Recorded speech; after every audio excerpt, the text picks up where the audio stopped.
यहाँ कार्यकर्ताओं की तरह काम कर रहे हैं, गली गली जाते हैं, रूखा सूखा क्या खाकर जैसा भी अवसर मिलता है उसके बाद इस आंदोलन को आगे बढ़ा रहे हैं। मैं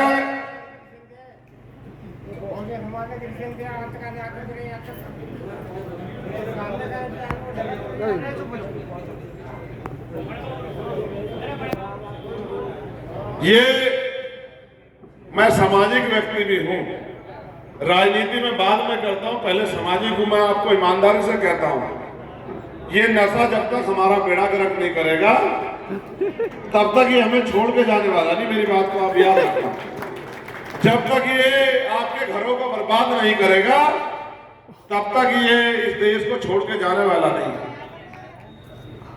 प्यारे किसान साथियों, मैं चंद्रशेखर आजाद, मेरे पिताजी प्राइमरी स्कूल में मास्टर थे और हेडमास्टर रिटायर हुए। मेरे पिताजी ने मुझे संस्कार के रूप में सबसे बड़ा गहना दिया है। उन संस्कारों के आगे मैंने कभी किसी चीज को प्रेफर नहीं किया, ना पैसे को, ना पावर को, ना किसी और चीज को। मैंने संस्कारों को सबसे ऊपर रखा और उन्होंने दिए संस्कार हैं कि मैंने कभी, जब मैं किसी भी तरह की लड़ाई लड़ने जाता हूं तो जाति नहीं देखता, धर्म नहीं देखता, क्षेत्र नहीं देखता, ये भी नहीं देखता कि सामने कितना ताकतवर व्यक्ति है। जब मेरे पिताजी टीचर तो थे लेकिन किसान भी थे, खेती कम थी तो ठेके पे लेके खेती करते थे। जब मैं रात को उनके साथ पानी देने जाया करता था तो एक दिन रात को 2 बजे के लगभग लाइट उत्तर प्रदेश में ऐसे आती थी, आप जानते हैं कि 2 बजे आएगी, रात को 3 बजे आएगी, लेकिन किसान को तो फसल में काम करना ही। तो जब मैं एक दिन 2 बजे के लगभग उनके साथ था तो मैंने ये कहा कि पिताजी मेहनत तो बहुत कर रहे हैं, फसल का पता नहीं क्या होगा।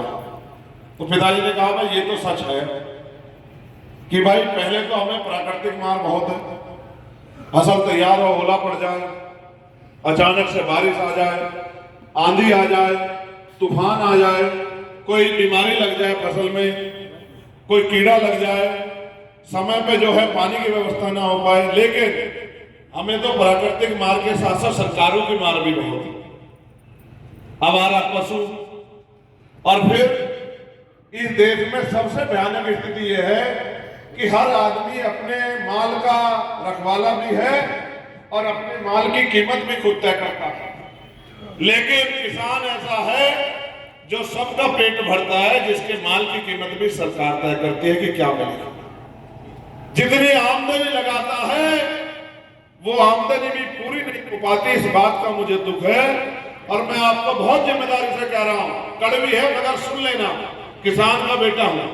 जब तक किसान बन के वोट नहीं करोगे आपकी समस्या का हल नहीं होगा। मेरी बात को आप याद रखें। जब आप जाति धर्म देख के, पार्टियां देख के वोट करोगे तो कभी आपका भला नहीं होगा। जिस दिन आप किसान बन के वोट करोगे ये सारे नेता आपके घरों पे नाक रगड़ते नजर आएंगे। मेरी बात को आप याद रखना। लेकिन आप किसान बन के नहीं, जाति धर्म के आधार पर वोट करते हो, फिर कहते हो कि जिसको नेता बनाओ हमारी बस्तियों में आता नहीं, हमारी सुनवाई नहीं करता। नेता होते थे